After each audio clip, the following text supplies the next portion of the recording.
Hi everyone, welcome to a presentation on how to prepare your FLL team for the judges room.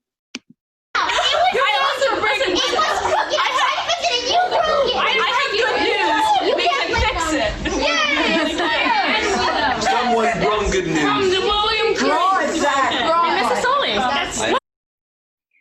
Hi everybody, my name is Mrs. Solly Paula Solly, and I have been an FRC mentor for about 7 years. I mentor Team 433, the Firebirds from Mount St. Joseph Academy.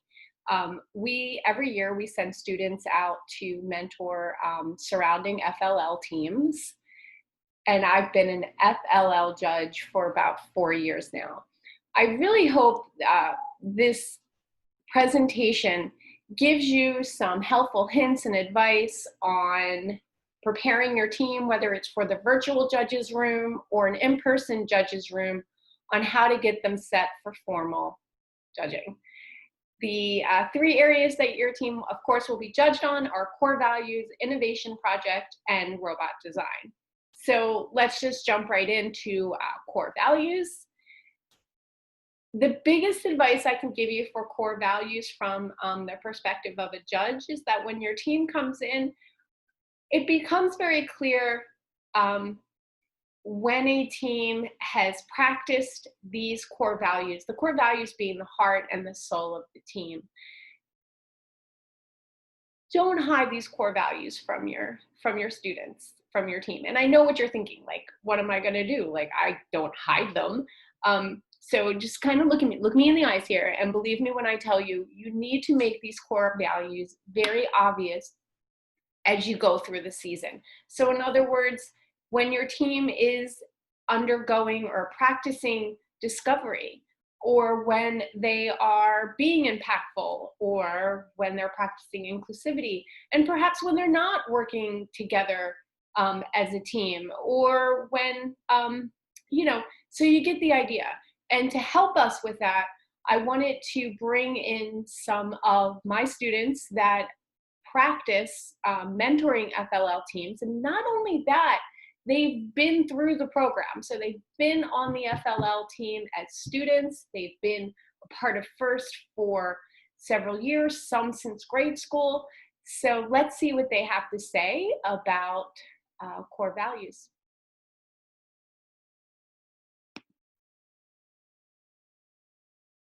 First, coach, it is vital to emphasize the importance of discovery to your team members.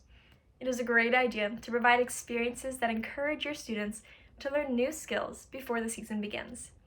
Even if you can't meet them face to face, you could challenge them to practice building new LEGO mechanisms or to try a new sensor. During the competition season, encourage them to conduct research to discover important information regarding their project or robot design. Getting students to see that connection between research, discovery, and problem solving is a great way to actively practice this core value. Innovation. As a coach, you can promote innovation through invitations. Invite all of them to participate in team activities, challenges, and discussions. Remind them that they have permission to say when something isn't right, and to always ask for better ideas. Don't be afraid to let them know how much you depend on each and every one of them, and how their ideas will lead to novel, creative solutions down the line. And don't just talk about the need to get creative. Schedule brainstorming meetings. Let them know that this exchanging of ideas often leads to innovation. And true to FIRST, practice gracious professionalism and cooperation by responding with kindness to all ideas. As a coach, make it obvious to your students that there are no dumb ideas when it comes to the quest for innovative and positive solutions. Impact. By analyzing and researching world problems, students embrace a problem-solving mindset. You can help your students recognize this problem-solving mindset by acknowledging when they are being active, contributing members to their families, schools, and communities.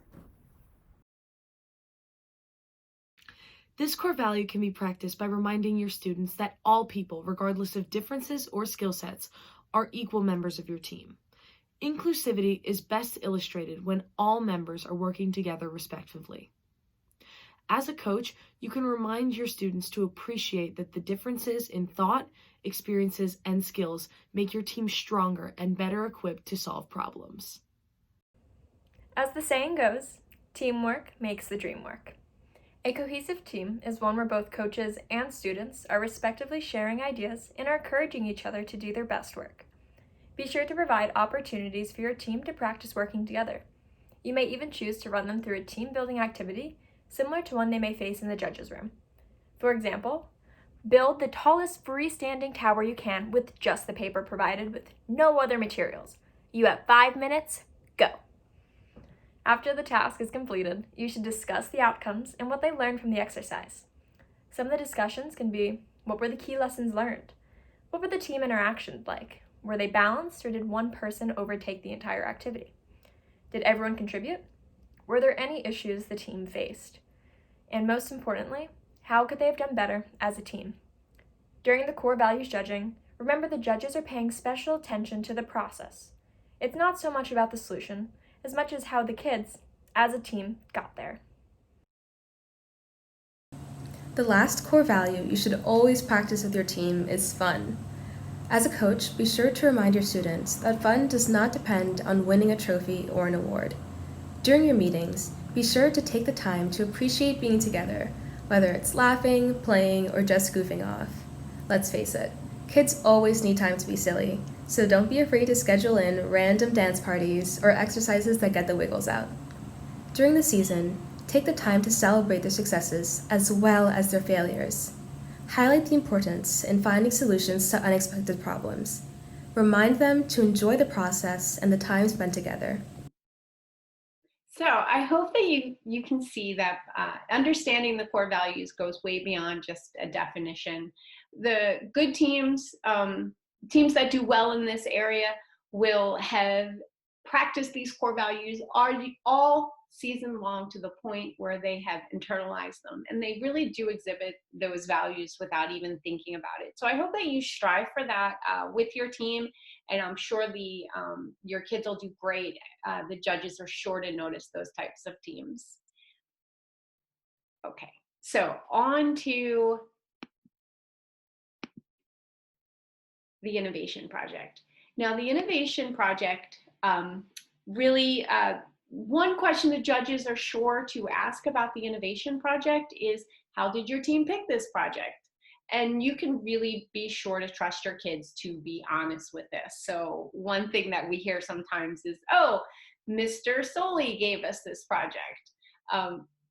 You might want to keep in mind that students are going to be more engaged, more focused, and more motivated if they really do choose the project that they are going to research. Your job as a mentor, if you can make sure that the project is realistic, so in other words, if no research exists, or if it relies too heavily on technology that may not be developed yet, you may want to gently steer them to an area where perhaps it's a little bit more realistic. On the opposite side of that, as a mentor, please make sure that your students aren't just writing a book report. So in other words, sometimes the solutions are so realistic that they're already happening. When that occurs, the project can sound a little bit more like a book report and less of an innovation project.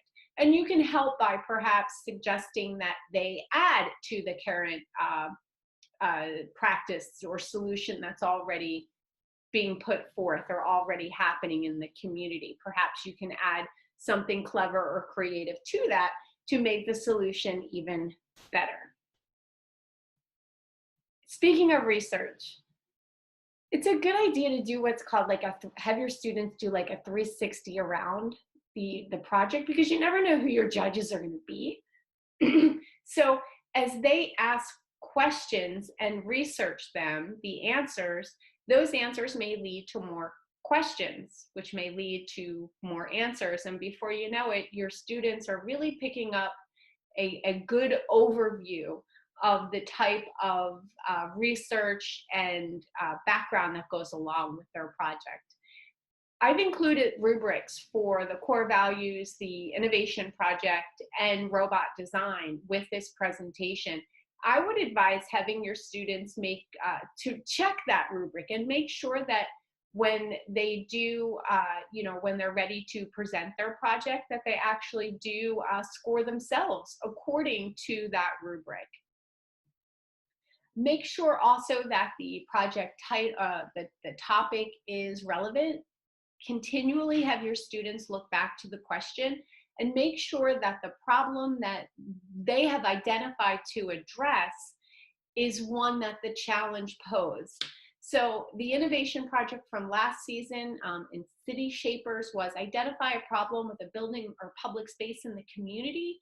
They were posed with that. So some students or some teams kind of went off track a little bit and decided to do water purification in developing countries, which is a great problem to solve, but it necessarily wasn't a problem with a building or public space in their community. So continually look back and make sure that they are addressing what the challenge stated. Okay.